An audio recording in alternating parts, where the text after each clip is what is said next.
तीसरी हदीस सुनन अबी दाऊद में है, बड़ी क्रिटिकल है, मैं इसका नंबर भी बता दूं, 2357 और मिशकात में 1993 कि आप सल्लल्लाहु अलैहि वसल्लम जब रोजा इफ्तार करते तो आप सल्लल्लाहु अलैहि वसल्लम ये दुआ पढ़ा करते, ज़हब ज़मअ वब्तल्लतिल उरूक़ व सबतल अज्रु इंशाअल्लाह। प्यास चली गई, रगे तर हो गई। ये इफ्तार के बाद पढ़ना है, जब रग वाकई तर हो जाए, पहले नहीं। और अल्लाह के हुजूर इंशाअल्लाह हमारा अजर पक्का हो गया। तो ये आप सल्लल्लाहु अलैहि वसल्लम दुआ पढ़ा करते थे। मिशकात में इतनी अल्फाज है, अबू दाऊद में पूरी हदीस है, सुनन अबी दाऊद 2357। वो ताबी कहते हैं कि अब्दुल्ला बिन उमर को मैंने दो काम करते हुए देखा है। एक तो वो मुतलकन मुट्ठी के बाद दाढ़ी काटा करते थे, मुतलकन, कोई आज उम्र का जिक्र नहीं। और दूसरा, इफ्तार के वक्त ये दुआ पढ़ा करते थे और कहते थे कि नबी सल्लल्लाहु अलैहि वसल्लम भी इफ्तार के वक्त ये दुआ पढ़ते थे। दाढ़ी पे मेरा मसला नंबर 33 डिटेल के साथ आप देख सकते हैं, इस हदीस को मैंने बयान किया वहां पर भी। एक और मशहूर हदीस है लेकिन पक्की ज़ईफ है, मुरसल रवायत है, ताबई ने सहाबी से नहीं, डायरेक्ट नबी सल्लल्लाहु अलैहि वसल्लम से रवायत बयान की है।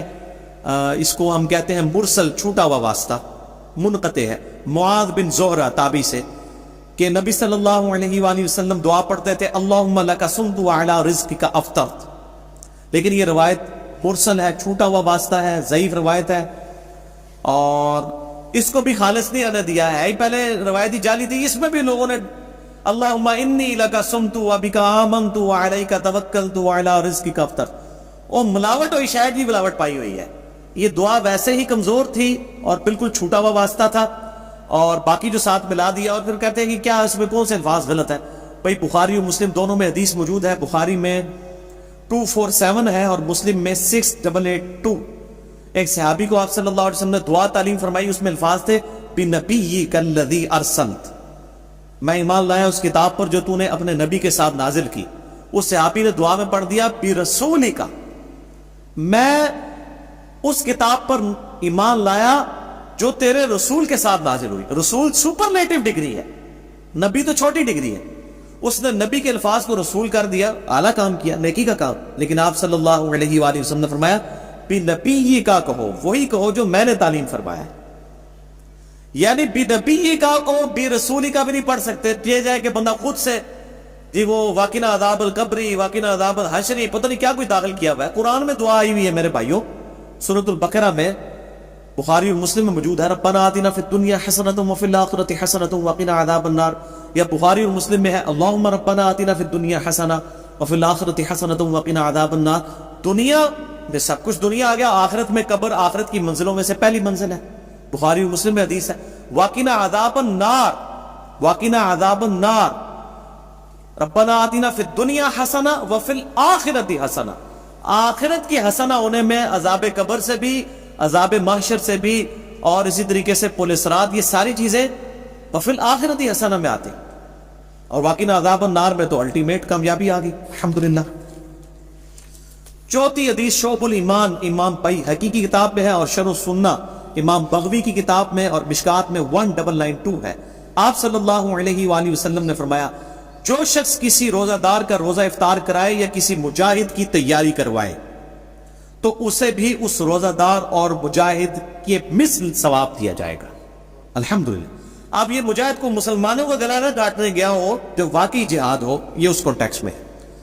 पांचवी हदीस इफ्तार के वक्त दुआ की कबूलियत के एतबार से जामिया तिरमिज़ी और सुनन इब्न माजा में है, मिशकात में 2249। आप सल्लल्लाहु अलैहि वसल्लम ने फरमाया 3 लोगों की दुआ कबूल होती है। नंबर 1, रोजादार जब इफ्तार के वक्त दुआ करता है, इफ्तारी का वक्त दुआ की कबूलियत का वक्त है। नंबर 2, आदिल बादशाह की दुआ। नंबर 3, मजलूम की दुआ। और इसमें कई डिटेल्स हैं, मसलन नंबर 82 मेरा देख लें, दुआ की कबूलियत किन मामलात में नहीं होती और कई मामलात में हो जाती है और क्या इश्यूज होते हैं, वो अलग से एक टॉपिक है। इसी कॉन्टेक्स्ट में एक और ज़िम्नन हदीस है सुनन इब्न माजा में 1753 कि आप सल्लल्लाहु अलैहि वसल्लम ने फरमाया, इफ्तार के वक्त की गई दुआ रद्द नहीं की जाती। वो उस हदीस में अल्फाज थे कि दुआ कबूल होती है, इसमें अल्फाज है दुआ रद्द नहीं होती। ये मिशकात में नहीं है, मैंने इसलिए इब्न माजा का नंबर बताया। और इस हदीस के रावी कहते हैं इब्न अबी मुलैका ताबई کہ عبداللہ بن عمر بن عاص یہ حدیث بیان کیا کرتے تھے اور افطار کے وقت وہ دعا کیا کرتے تھے، اللہم انی اسألک برحمتک التی وسعت کل شیء ان تغفر لی، اے اللہ میں تجھ سے تیری رحمت کا سوال کرتا ہوں، وہ رحمت جو ہر چیز کو گھیرے ہوئے ہے، کہ میری مغفرت فرما دے۔ اس کے علاوہ بھی دعائیں کر سکتے ہیں، ربنا آتنا فی الدنیا والی دعا کر لیں، صبح شام کے اذکار کے لیے آئیڈیل وقت ہے۔ شام کے اذکار کا آئیڈیل وقت غروب آفتاب سے پہلے ہے، کیونکہ وہ شام کے اذکار ہیں، رات کے اذکار نہیں ہے، شام کے اذکار ہیں۔ تو سب سے بہتر وقت وہ ہے کہ آپ مغرب اور عصر کے درمیان اور مغرب سے جسٹ پہلے افطار کے وقت صبح شام کے اذکار، وہ بلو کارڈ جو ہمارا ہے وہ کریں۔